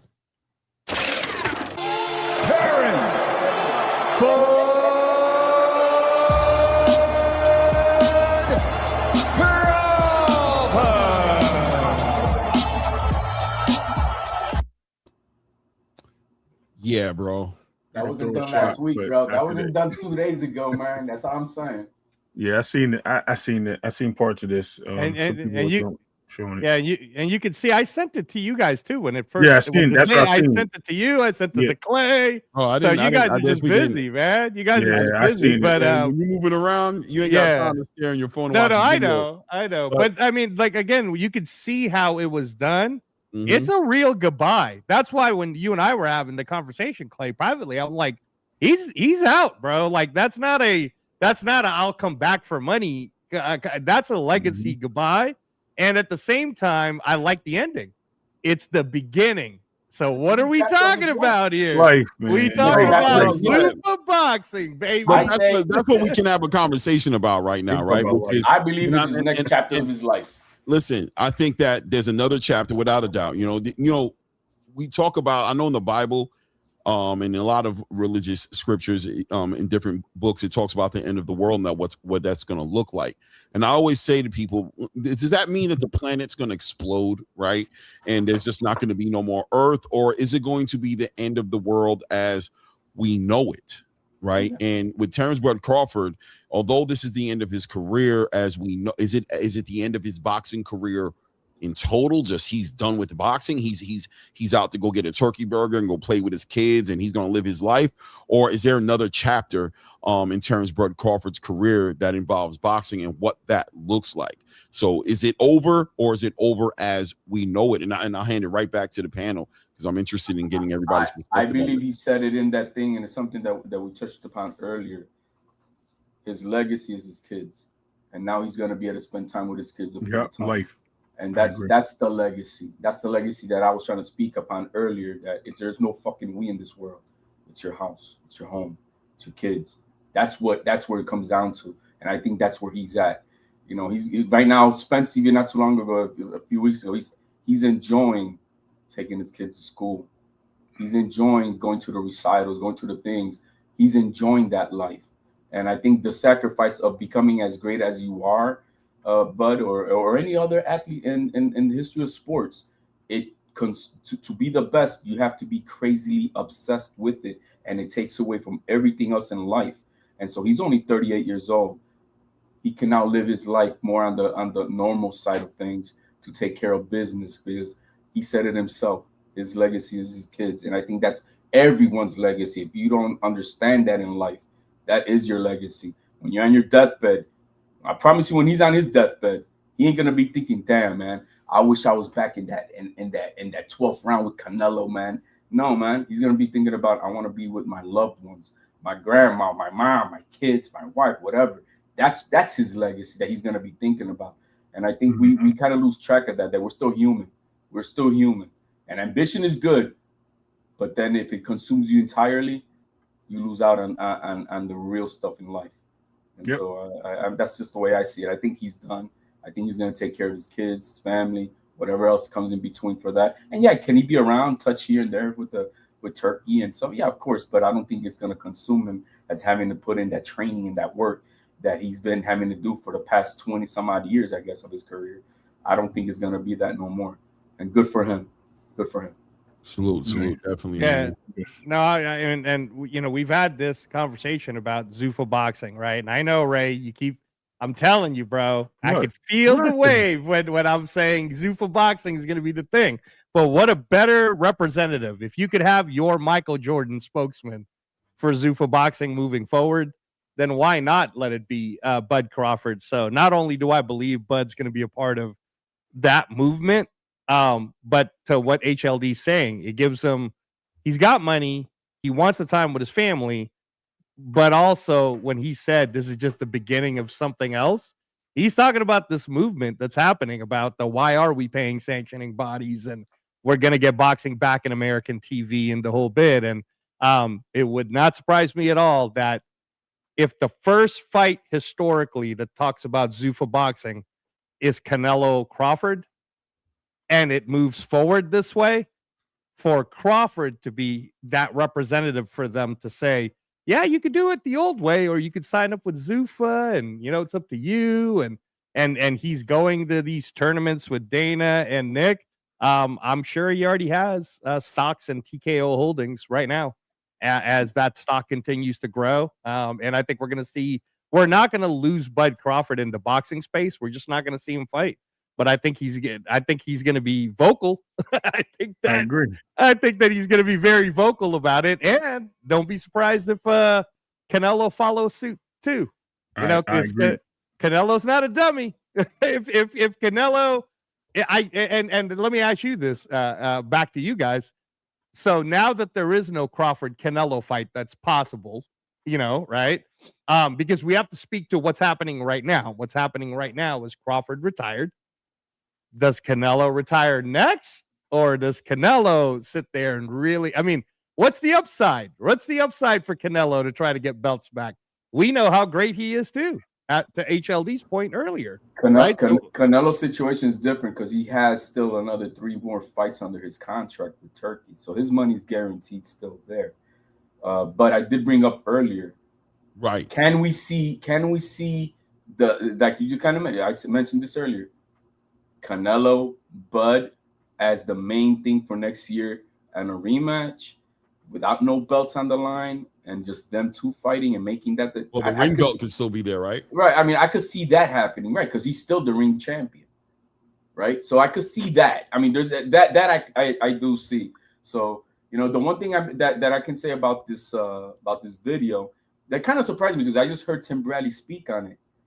Tim Bradley and he didn't mention Tim Bradley in this video, but it was Tim Bradley who got him on scene, buying his contract out from Cunningham, because he was a nobody in the gym, and he sparred Crawford, and then he's like, well, who's this guy? Because I was wiping out all these sparring partners, and then after he sparred him for it was supposed to be 6 rounds, he only sparred him 4, and you all saw the little drop in the beginning of that sparring video. But this is Tim Bradley saying, I'm like, who the hell is this guy? And he called Cunningham, bro. And Cunningham thought he was calling him, saying, no, what, I sent you another bum, you just cleaned out of here? Like, no, man, who's this guy? Let me buy him out from you. So it was Tim Bradley who put him at least in the starting of the connection of the mat. And I'm sorry he's didn't get, but I'm giving Tim Bradley some of his flowers because he's the one who spotted that talent as what he thought he was, a champion, even after that sparring. Yeah. Yep. Ray, what'd you think about the video? I mean, just on the strength of a father, when you look at all the layers of Terrence Bud Crawford, right? And I think that video in 4 minutes and some change captured a lot of layers to Terrence Bud Crawford, what he does in the ring, outside the ring, all the way to his grandmother, his mother, him dancing with his mother in the ring. I mean, just all the different chapters, and the journey is just such a real journey. Like I said, movie worthy. You know what I mean? Movie worthy journey. As a father of an up and coming athlete, you're trying to train and get him on to where he needs to be. He's a young bull right now. I'm not gonna act like this dude is, this young bull is out there changing the game, but you see things in him, and you're working hard. You're working hard for the big picture. You're one of those guys, right? You're a married man doing your thing. What is a video like that? What is a legacy like that? How do you feel about seeing something like that come full circle to where he's at right now? No, this is the greatest part about it. I can't wait till the documentary comes out, because I don't know if you guys noticed that the cameras were following him around this whole time through the Canelo fight, right? Yeah. And on top of that, I can imagine I can imagine that the cameras have always been there following him around. He's bought the rights to some of his fights and things of that nature to be able to showcase himself in the ring and talk about this in a documentary. That's just another level of things. I think Bud, being a businessman, being a great parent to his kids and husband and child to his mom, I think all these things are about to run into his life. It's something that he did, but he did it part-time. And I think his chapter of taking it on full-time is going to be very real. I also think that Bud is a voice. He's a very smart man. He's intelligent. He's shown to be intelligent in the game. And I think what he's going to, whether it be Zuffa, TKO, whoever it may be with Turkey, it's going to move the needle of, I was talking about a commission earlier, or a council. He will be a chairman somewhere in that building to maybe be a fighter scout or whatever the case may be. He's going to have a role, and that role is going to pay him well. He's going to be around. He's going to talk to us again. He's going to give us information. And I definitely think he got the skill set to be a commentator, a play-by-play action guy. But this is where I want to actually give my flowers to him on this whole situation that we just saw, is that Bud did something that a lot of people were skeptical to say. He beat the odds. He sought adversity and overcame every challenge out there, from when his mom paid kids to beat him up, from him getting in the ring with Tim Bradley and showcasing himself, like HLD just said, beating Tim Bradley. Matter of fact, you forgot to say that he beat the brakes off of Tim Bradley. Tim Bradley said he never took a beating in sparring, never, until he met Bud at 16 years old, which is crazy.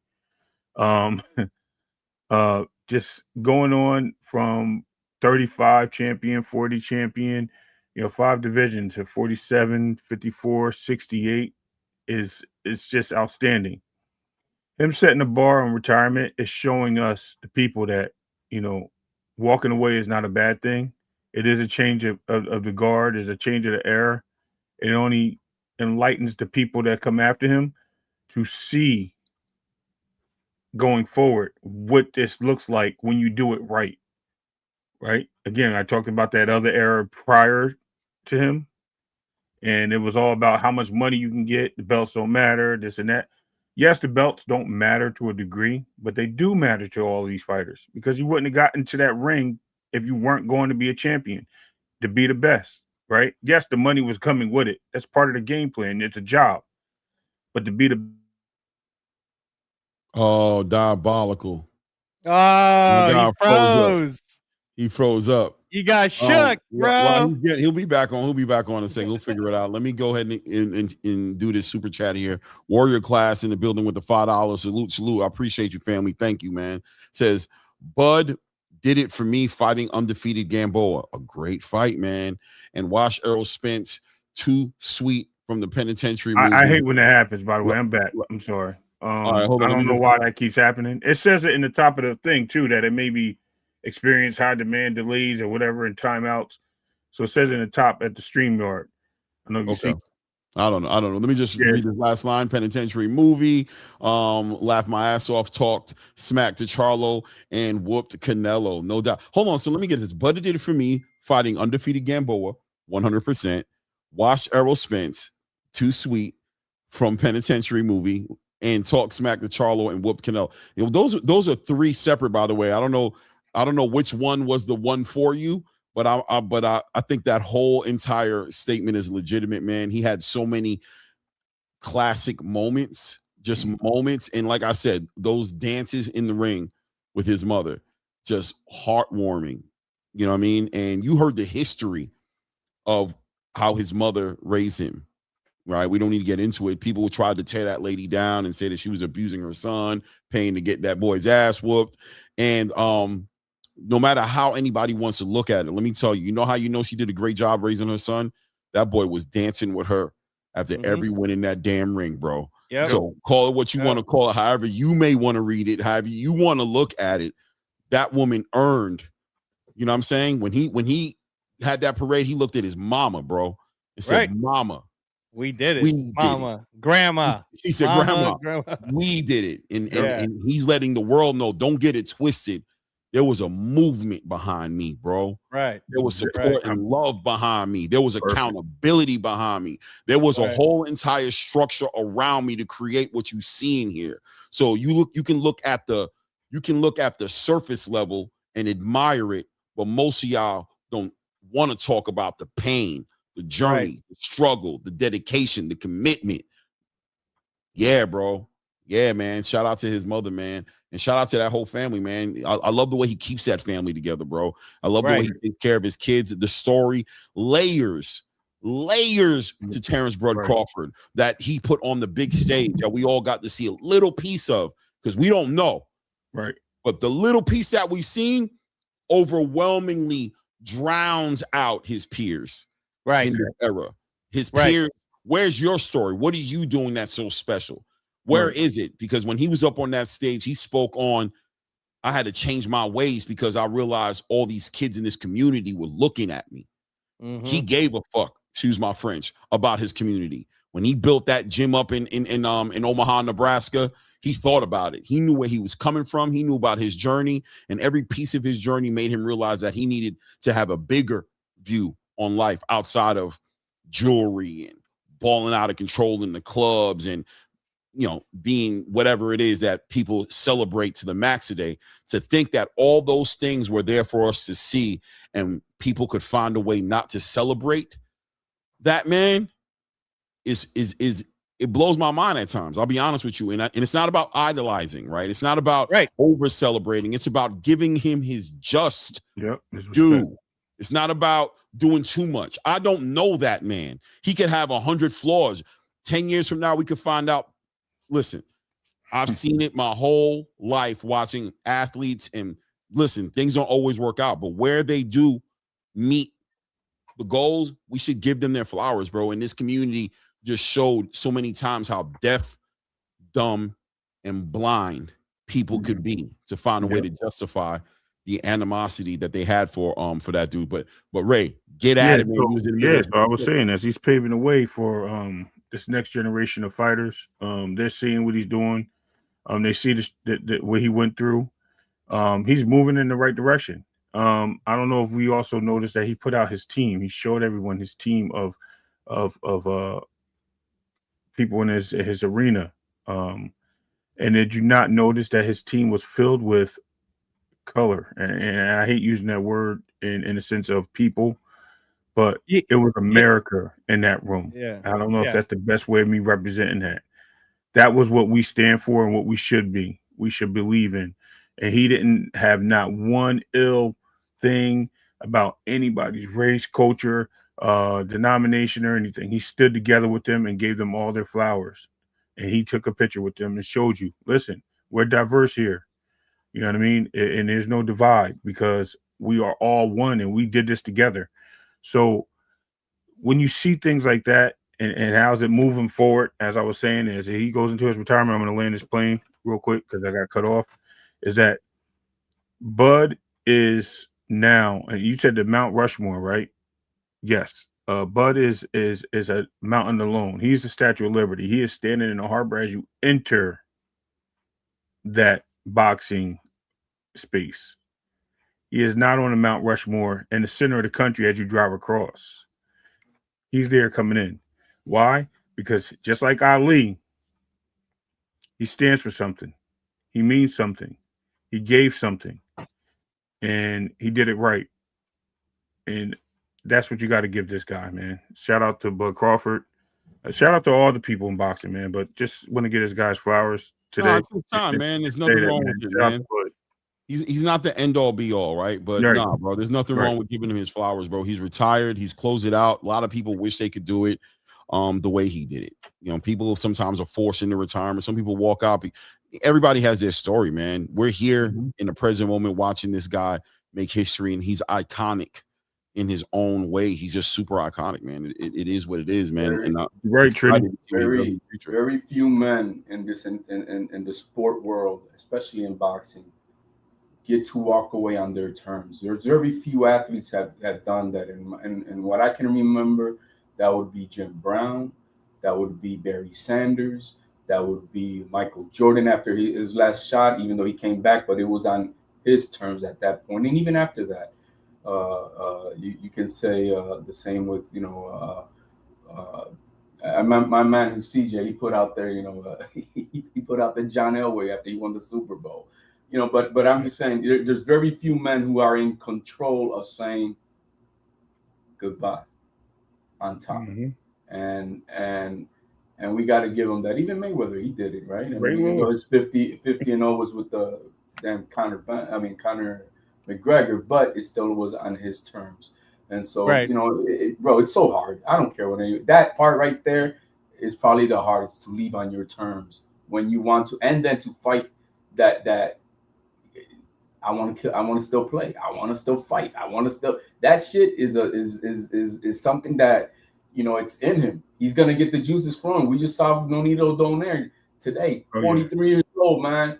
I'm pissed off about that. I think they robbed him, but 43 years old, kicking ass. You know what I mean? Why doesn't he walk away? He got money. They got money. They got this shit, right? But it's hard to let it go. It's hard. And so, for Bud to say, you know what? Adios. Good for him, man. Good for him.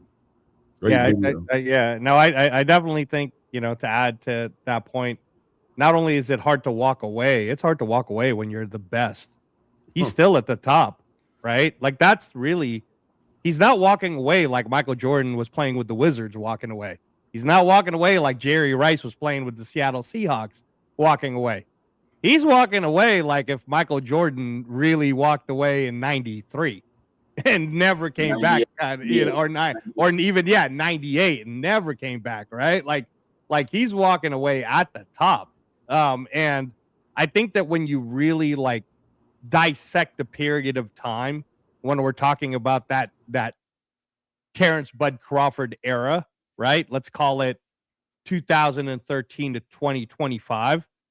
Other than, you can mention Lomachenko being one of the names in that period of time, and Canelo being one of the main names in that period of time.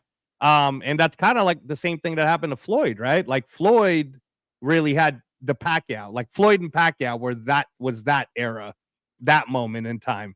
But for Bud, man, he really stood out because I don't think he's doing this spitefully, but he gets away with going, if you guys believe that Canelo and me were the two best in this era, then I put a stamp on this because I beat him and I walked away and I'm done, right? I beat him and we were still at the top of their game, which is why I was saying, Clay, I really don't know where Canelo goes from here, because if Canelo does continue, think about that. That means Crawford beat his ass. and walked away like at his peak then and just said, I'm out, right? So I don't know, man, but congratulations to the entire Crawford family, and congratulations, bud, man. You're the real one. No, man, definitely a real one, man.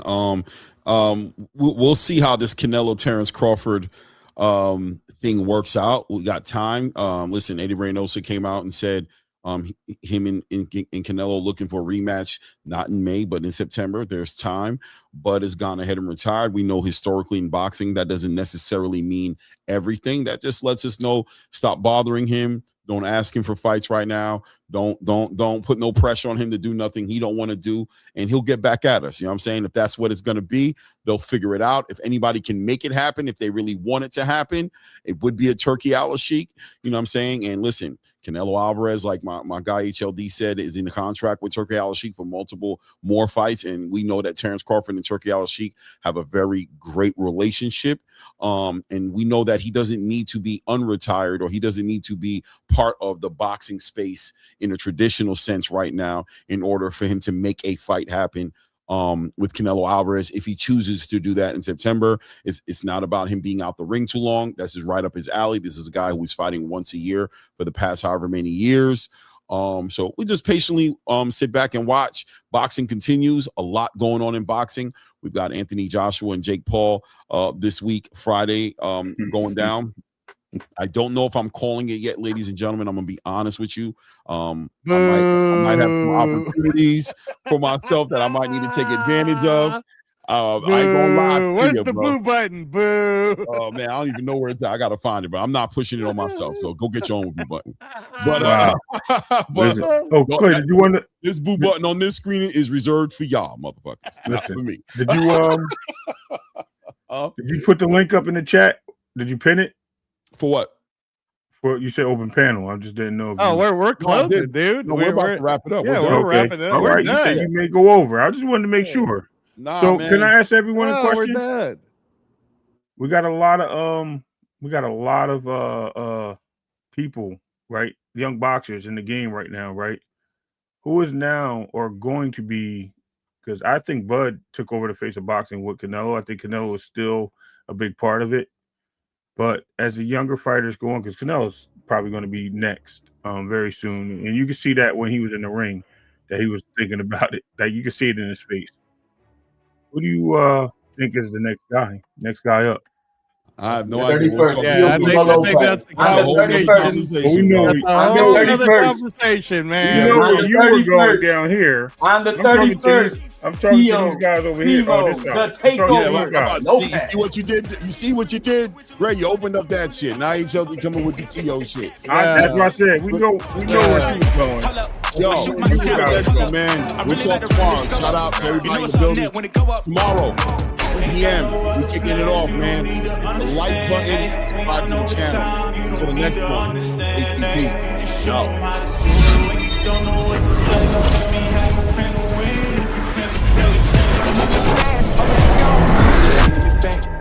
Try to double cross me, dog. Just let me relax. Stop assuming what we doing. Keep it moving what we doing. Cause it can get big rough. Cause it can get big rough. Cause it can get big rough.